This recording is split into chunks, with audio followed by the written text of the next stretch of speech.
Body of the girl जिसके मुंह में खून था, शरीर में कोई कपड़ा नहीं था, पैर दोनों राइट एंगल में मिला गया, एक पाँव बेड के इस तरफ, एक पाँव बेड के इस तरफ मिला गया, चश्मे को कूटा गया जिसकी वजह से आंखों से खून निकल गया, ला दबाकर मारा गया। इंडिया के कोलकाता शहर में 9 अगस्त 2024 की सुबह एक ऐसी खबर सामने आती है जो पूरे देश को हिलाकर रख देती है। ये खबर थी एक 31 साल की महिला डॉक्टर की, जो कोलकाता के RG Kar medical college and hospital में अपनी ट्रेनिंग कर रही थी।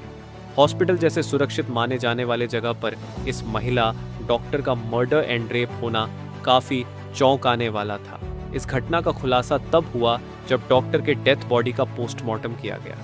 इस रिपोर्ट ने लोगों की रूह तक को हिला दिया, क्योंकि यह मामला सिर्फ एक मर्डर का नहीं था, बल्कि इससे कहीं ज्यादा खौफनाक केस था। पोस्टमार्टम रिपोर्ट में खुलासा हुआ कि उस डॉक्टर की हत्या गला घोंटकर की गई थी, इतनी ताकत से कि उनका थायराइड कार्टिलेज तक टूट गया था। इस हत्या के पहले डॉक्टर ने अपनी जान बचाने के लिए कोशिश किया था। इसका सबूत उनके शरीर पर मिले कई निशानों से मिला। सबसे डरावना सच तब सामने आया जब डॉक्टर के प्राइवेट पार्ट्स पर घावों के निशान पाए गए। इससे साफ हुआ कि यह सिर्फ मर्डर का मामला नहीं था, बल्कि ये रेप के बाद किया गया एक खौफनाक हत्याकांड था। हॉस्पिटल के परिसर में इतनी बड़ी घटना हो जाती है और किसी को कान खबर तक नहीं होती। क्या उस रात कुछ ऐसा हुआ था जिसे जानकर आप गुस्से से बौखला जाओगे? क्या वहां कोई और था जिसने इस क्रूर घटना को अंजाम दिया? और अगर था तो आखिर कौन था? इन्हीं सवालों के जवाब खोजते हुए हम आज की इस वीडियो में आपको बताएंगे कि आखिर क्या हुआ था उस रात इस मेडिकल कॉलेज के शांत माने जाने वाले परिसर में। जब आपको सच का सामना होगा तो यकीन मानिए आपके भी रोंगटे खड़े हो जाएंगे। Guys, before starting this video let me tell you कि मैं यहाँ पर उन फीमेल डॉक्टर को श्रुति नाम से रेफर करने वाला हूँ, एंड ये उनका रियल नेम नहीं है, सो कंफ्यूज मत होना। श्रुति एक जूनियर डॉक्टर जो कि कोलकाता के RG Kar medical college and hospital से अपनी डॉक्टर की ट्रेनिंग ले रही थी 8 अगस्त 2024 को। और दिन की तरह श्रुति अपनी नाइट शिफ्ट पर होती है और वह अपनी जॉब कर रही होती है। तभी रात के 11 बजे उन्हें अपनी मदर का फोन आता है, जैसे कि हर दिन आता था, क्योंकि पेरेंट्स को तो अपने बच्चों की चिंता हमेशा होती है। श्रुति की मदर उनसे पूछती है कि क्या तुमने खाना खा लिया और तबीयत वगैरह तो ठीक है तुम्हारी? जिसके रिप्लाई में श्रुति बोलती है कि उनकी तबीयत एकदम ठीक है और वो बस अभी कुछ पेशेंट्स को देखने जा रही है, जिसके बाद वो अपने कलीग्स के साथ बैठकर खाना खाएंगे। अपनी मदर से बात करने के बाद श्रुति पेशेंट्स को देखने राउंड पर निकल जाती है। सारे पेशेंट्स को देखने में और अपना काम खत्म करने में श्रुति को रात के 2 बज जाते हैं, जिसके बाद वो अपने कलीग्स के साथ जाकर हॉस्पिटल कैंटीन में ही बैठ जाती है, जहां मिलकर ये लोग अपना खाना भी खाते हैं और साथ साथ थोड़ी बातें भी करते हैं। खाना खाते खाते और बात करते हुए रात के 3 बज जाते हैं और इस वक्त श्रुति थोड़ी थकान सी फील कर रही होती है, तो वो अपनी थकान दूर करने के लिए इस हॉस्पिटल के 4th फ्लोर में बने सेमिनार हॉल में जाकर रेस्ट करने लगती है। श्रुति के रेस्ट करते करते सुबह के 7:30 बज जाते हैं, पर वो तब भी इस सेमिनार हॉल से बाहर नहीं आती, जो कि काफ़ी ज़्यादा अनयूजुअल था, क्योंकि श्रुति कभी भी आधे 1 घंटे से ज़्यादा का ब्रेक नहीं लेती थी। हॉस्पिटल का एक वर्कर जो कि सुबह की शिफ्ट स्टार्ट होने से पहले हॉस्पिटल के सारे रूम्स को चेक कर रहा होता है, और वो ऐसे ही सारे रूम्स को चेक करते हुए इस सेमिनार हॉल की तरफ आता है। जैसे ही वो सेमिनार हॉल के बाहर आकर उसका गेट खोलता है, उसकी आंखों के सामने होता है एक भयानक नज़ारा, जिसे देखकर वो बहुत जोर से चीख पड़ता है। इस वर्कर की चीख सुनकर आसपास के लोग वहां इकट्ठा होने लगते हैं और देखते हैं कि सेमिनार हॉल के अंदर श्रुति की बॉडी बिना कपड़ों के पड़ी हुई है और उसके बॉडी पर कुछ ब्लड के निशान भी हैं। यहाँ खड़े सब लोगों के लिए ये एक ट्रामा से कम नहीं था, स्पेशली दूसरी फीमेल डॉक्टर्स एंड वर्कर्स के लिए, क्योंकि उन्होंने अपनी आंखों के सामने ऐसा नज़ारा पहली बार देखा था। वो भी हॉस्पिटल प्रेमिसेस के अंदर श्रुति की बॉडी को देखकर आसपास खड़े सारे लोग उसे एक स्ट्रेचर पर लेटते हैं और इमरजेंसी रूम में लेकर जाते हैं ताकि डॉक्टर्स उसकी कुछ हेल्प कर सकें। काफ़ी देर तक डॉक्टर्स के स्ट्रगल करने के बाद भी एट द एंड श्रुति कुछ घंटों के बाद अपना दम तोड़ देती है। हॉस्पिटल में कुछ लोग थे जो कि इस मर्डर एंड रेप केस को एक नॉर्मल केस जैसा दिखाने की कोशिश कर रहे थे, जस्ट बिकॉज कि वो इस हॉस्पिटल का नाम बचा सके। बट जब पोस्टमार्टम रिपोर्ट्स आती हैं तो सब दूध का दूध और पानी का पानी हो जाता है।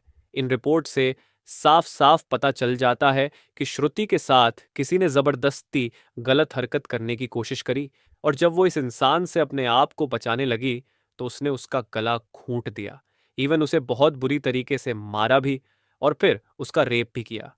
ये सारे प्रूफ मिलने के बाद ये केस पुलिस को हैंड ओवर कर दिया जाता है एंड पुलिस वाले इस क्रिमिनल को पकड़ने के लिए लग जाते हैं। सबसे पहले पुलिस उस क्राइम सीन पर ही छानबीन करती है जहां ये सब हुआ था। किस्मत से पुलिस वालों को वहां पर श्रुति के कुछ नेल्स एंड ब्लड सैंपल्स मिलते हैं और साथ ही एक ब्लूटूथ नेक बैंड। ये केस शायद और भी जल्दी सॉल्व हो जाता अगर उस फ्लोर पर सीसीटीवी कैमरा होते तो, बट बदकिस्मती से इस सेमिनार रूम के अंदर या इसके आसपास कोई सीसीटीवी कैमरा नहीं थे।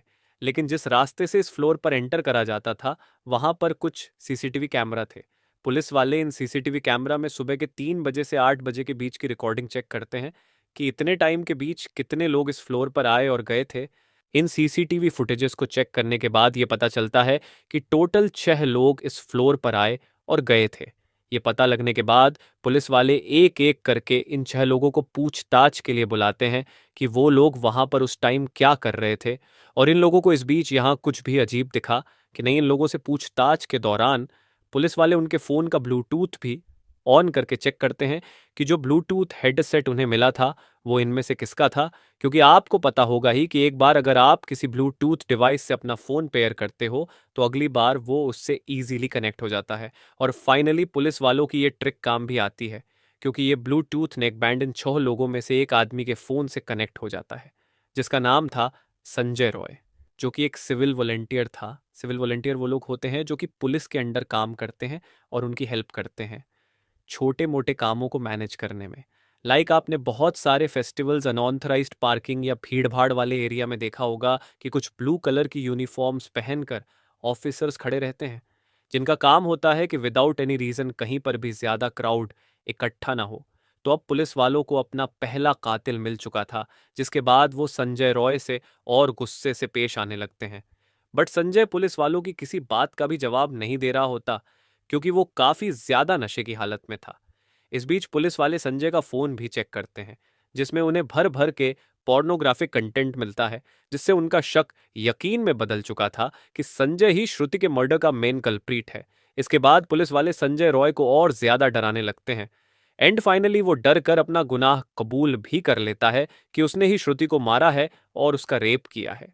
यह पता लगते ही कुछ पुलिस वाले और प्रूफ्स कलेक्ट करने संजय रॉय के घर जाते हैं, जहां पर उन्हें एक शू मिलता है जिसके ऊपर कुछ खून जैसे ही धब्बे थे। तो पुलिस वाले उसका सैंपल कलेक्ट कर लेते हैं। थोड़ी और तलाशी लेने पर पुलिस वालों को संजय के घर के बाहर कुछ कपड़े सूखते हुए दिखते हैं, और ये वही कपड़े थे जो कि उस दिन संजय ने पहने थे, क्योंकि ये सब सीसीटीवी कैमरा में कैप्चर हो गया था, जिससे जाहिर था कि संजय ये प्रूफ मिटाने की भी कोशिश कर रहा था। बट जब संजय को पूछताछ के लिए पुलिस स्टेशन में लाया गया था, उस वक्त वो काफी ज्यादा नशे की हालत में था। तो क्या वो ये सब बस इसलिए कर रहा था ताकि उसे कम सजा मिले, जस्ट बिकॉज वो उस वक्त नशे में था? बाद में जब पुलिस वाले उस शू पर लगे ब्लड सैंपल्स को चेक करवाते हैं तो वो भी श्रुति के ब्लड से मैच हो जाता है, which was a solid proof against him. इन सारी रिपोर्ट्स एंड डिटेल्स को एक साथ कंबाइन करके पुलिस वालों को पता चलता है कि उस रात संजय रॉय काफी ज्यादा नशे की हालत में था और वो रात के 11 बजे हॉस्पिटल में एंटर करता है। संजय अक्सर उस हॉस्पिटल में नाइट शिफ्ट किया करता था, तो उसे यहाँ की काफी अच्छी नॉलेज भी थी कि कहाँ पर कैमरा है और कहाँ पर नहीं। तो वो आराम से इस हॉस्पिटल के 4th फ्लोर पर जाकर बैठ जाता है, क्योंकि वो नहीं चाहता था कि कोई उसे ज्यादा नशे की हालत में देखे, वरना वो अपनी जॉब से हाथ धो सकता था। 4th फ्लोर पर आते ही वो अपना आराम से सो जाता है। जब उसकी आंख खुलती है तब तक सुबह के 3 बज चुके थे। तभी संजय की नजर श्रुति पर पड़ती है, जो कि रेस्ट करने सेमिनार हॉल में जा रही थी। श्रुति को अकेला देखकर संजय के इरादे बिगड़ने लगते हैं। वो पहले काफी देर तक इस फ्लोर के चक्कर लगाने लगता है, ये कंफर्म करने के लिए कि कोई यहां पर ज्यादा आ तो नहीं रहा। जब उसे लगता है कि हाँ उसका रास्ता साफ है, तो वो 4 बजे सेमिनार हॉल के अंदर एंटर करता है और फिर वहां से 4:45 पर बाहर आता है। इन 45 मिनट्स तक श्रुति के साथ इस आदमी ने क्या क्या किया होगा और वो कितने पेन से गुजरी होगी, ये सोचकर ही किसी का भी दिल सहम जाएगा। स्पेशली श्रुति के पेरेंट्स, जिन्होंने इतनी उम्मीद से और सेक्रीफाइसेस करके अपनी बच्ची को डॉक्टर बनने भेजा था, एंड श्रुति अपने पेरेंट्स की अकेली बेटी थी, तो उनके लिए तो ये किसी सदमे से कम नहीं होगा। एंड गाइस, ये केस अभी भी क्लोज नहीं हुआ है और 23 अगस्त तक संजय राय को कस्टडी में रखा जाएगा। इस कातिल इंसान के साथ क्या होना चाहिए, आप कमेंट में ज़रूर बताना, और इस केस रिलेटेड जानकारी देखने के लिए चैनल सब्सक्राइब करें। Thank you.